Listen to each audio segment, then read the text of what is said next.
Ayan, no, karamihan, no. Gumaganyan, no. Ito yung bakal, eh. Pag natumba yan, sa pool sila dyan.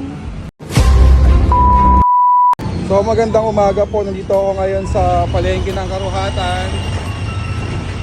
Sa may Karuhatan stoplight. Shoutout, idol! Shoutout!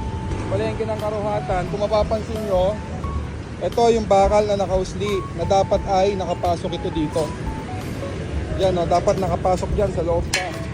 Tapos anytime pwede nang matumba kasi wala nang pinakapitan lahat yan, no? Lahat wala na yan. Yan dun sa dulo. So problema nito, pag galing dito yung motor, galing dyan, papunta rito, palep. So pag aksidente, may kasalubong na semplang, pasok dito, ayan, no? Tumbok.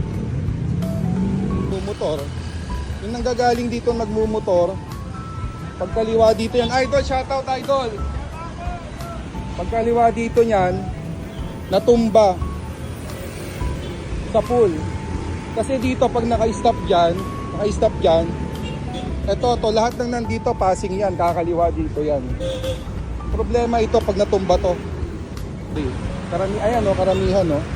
Gumaganyan, no. Ito yung bakal, eh. Pag natumba yan, sa pool sila dyan. So napakadelikado.